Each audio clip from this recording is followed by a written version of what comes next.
Hey everyone, and welcome back to the channel. Today we're diving into a topic that's absolutely essential, but often gets pushed to the bottom of our to-do lists. Self-care.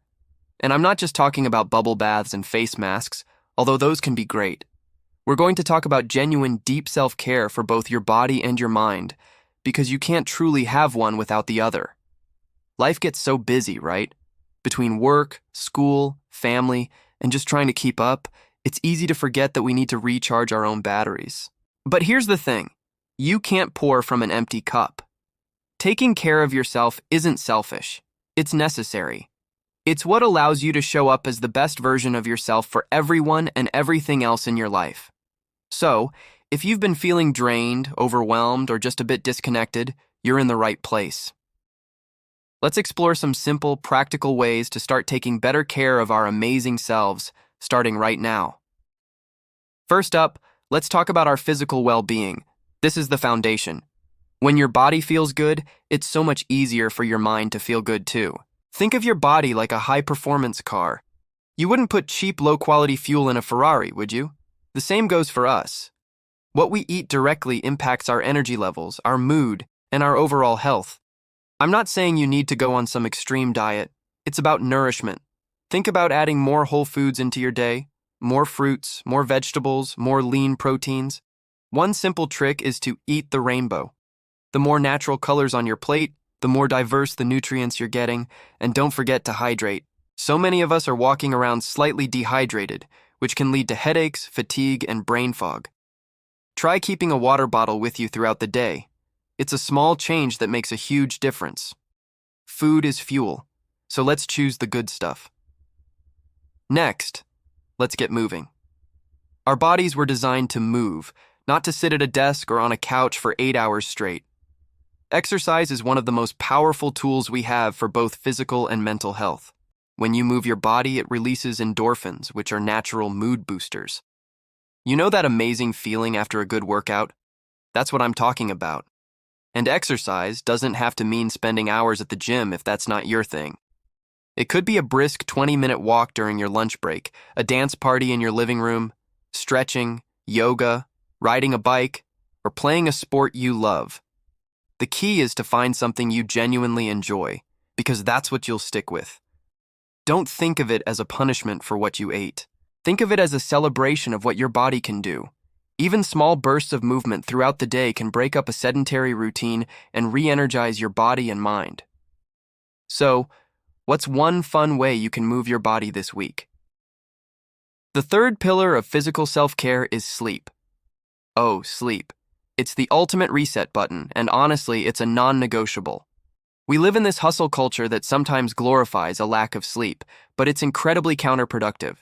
When we sleep, our body is hard at work repairing cells, consolidating memories, and regulating hormones. Not getting enough quality sleep can mess with everything from our immune system to our ability to focus and manage our emotions. Are you getting the recommended 7 to 9 hours a night? If not, let's look at your sleep hygiene. Try to create a relaxing bedtime routine. This signals to your brain that it's time to wind down. Maybe it's reading a book, doing some gentle stretches, or listening to calming music. A big one is to put away the screens. The blue light from our phones and laptops can seriously interfere with our sleep signals. Make your bedroom a sanctuary for sleep.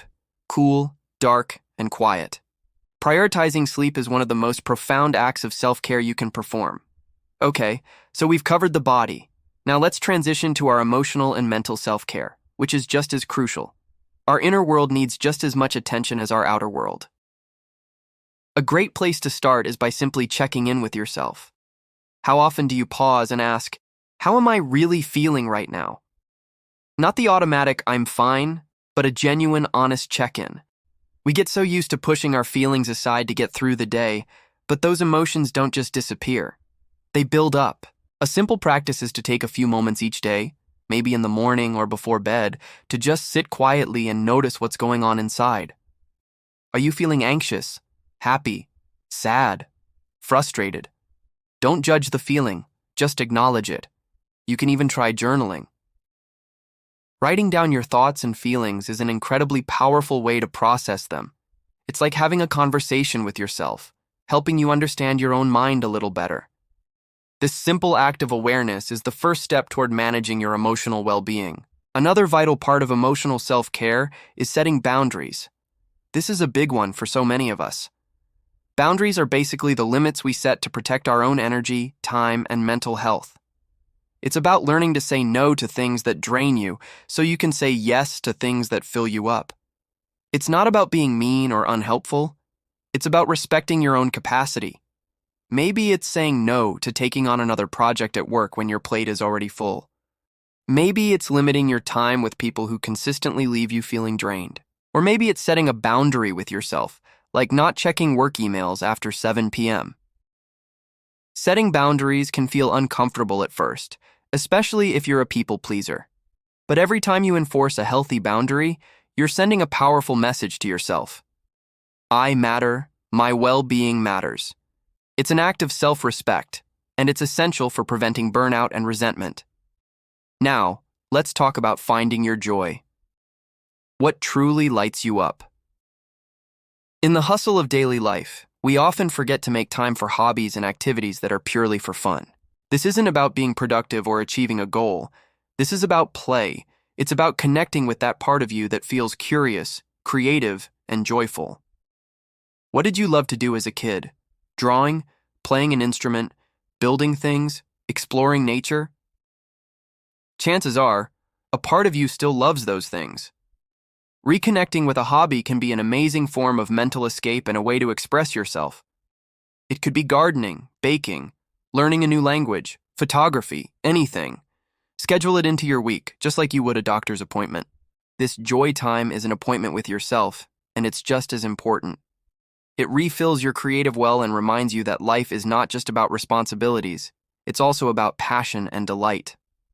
Finally, I want to touch on the power of connection and sometimes the power of seeking help. We are social creatures, and meaningful connections are vital for our emotional health. Make time for the people in your life who uplift you, who listen to you, and who you can be your authentic self with. A real, heartfelt conversation can be more restorative than we realize. But it's also important to recognize when we might need more support than our friends or family can provide. There is absolutely no shame in seeking professional help. Talking to a therapist or counselor is like having a personal trainer for your mental health. They can provide you with tools and strategies to navigate challenges, understand your patterns, and build emotional resilience. Taking that step is a sign of incredible strength.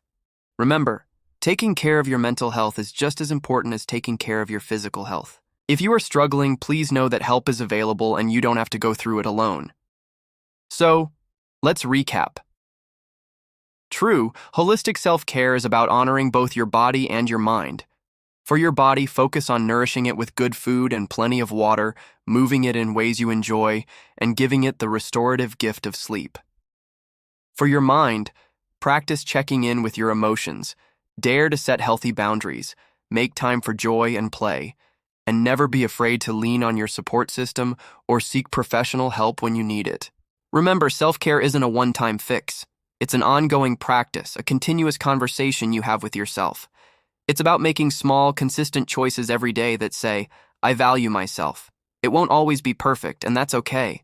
The goal is progress, not perfection. Start small. Pick one thing from our chat today that resonated with you and try to incorporate it into your week.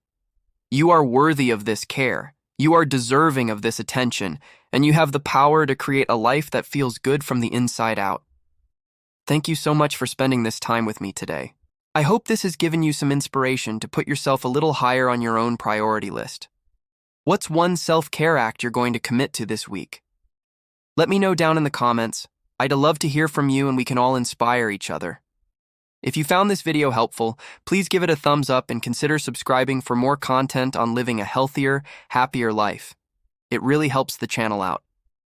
Take good care of yourselves, and I'll see you in the next video. Bye for now.